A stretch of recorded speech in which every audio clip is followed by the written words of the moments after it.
അറബി മാന്ത്രികത്തിൻ്റെ ഏറ്റവും പുതിയ വീഡിയോയിലേക്ക് എല്ലാവർക്കും ഹൃദയം നിറഞ്ഞ സ്വാഗതം.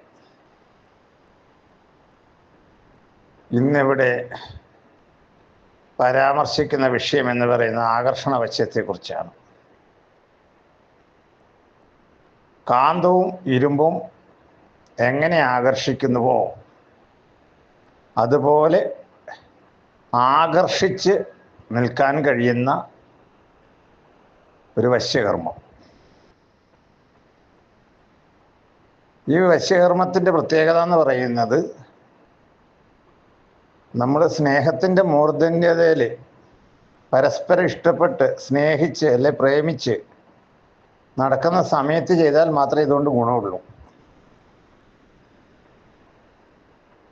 കാരണം ചില ആൾക്കാരൊക്കെ എന്നോട് പറയാറുണ്ട്, ബന്ധം ബ്രേക്കപ്പായി. ഈ ബ്രേക്കപ്പ് ആകുക എന്ന് പറഞ്ഞു കഴിഞ്ഞാൽ അതിനർത്ഥം എന്ന് വെച്ചാൽ, നമ്മൾ ഒരു പുഴേൻ്റെ കുറുകെ പാലം ഉണ്ടെങ്കിൽ അത് നടുവൊടിഞ്ഞ് വീണിട്ട് വെള്ളത്തിൽ പോയി, നമുക്ക് അക്കരെ ഇക്കരെ നിൽക്കുന്ന അവസ്ഥയിൽ ഈ ആകർഷണ വശ്യങ്ങളൊന്നും ഫലപ്രദമാകില്ല. അപ്പം റിലേഷൻ ഉണ്ടെങ്കിൽ മാത്രമേ, ബന്ധം ശക്തമായ നിലയിൽ നിലനിൽക്കുന്നുണ്ടെങ്കിൽ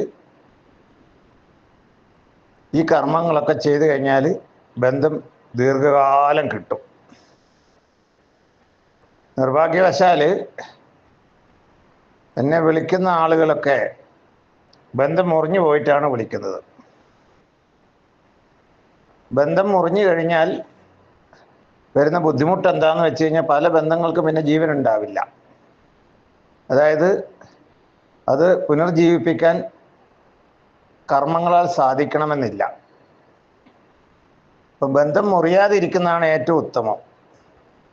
ബന്ധം കൂടുതൽ കൂടുതൽ ദൃഢമാക്കി മുന്നോട്ട് കൊണ്ടുപോകാൻ കഴിയുക. അതിന് ആകർഷണ വശ്യം എന്ന് പറയുന്ന ഈ സംഗതി വളരെയേറെ പ്രയോജനം ചെയ്യും. കാരണം ഒരു ഇരുമ്പ്, ഒരു കാന്തത്തിൻ്റെ ആകർഷണം, കാന്തത്തിനാണ് ശക്തി, ഇരുമ്പിനല്ല. ആ കാന്തത്തിൻ്റെ ശക്തി കൊണ്ടാണ് ഇരുമ്പ് ആകർഷിച്ചു വരുന്നത്. എന്ന് പറഞ്ഞാൽ ഇതിൻ്റെ അകത്തൊരു വ്യക്തിയെ കാന്തമാക്കി മാറ്റുകയാണ്.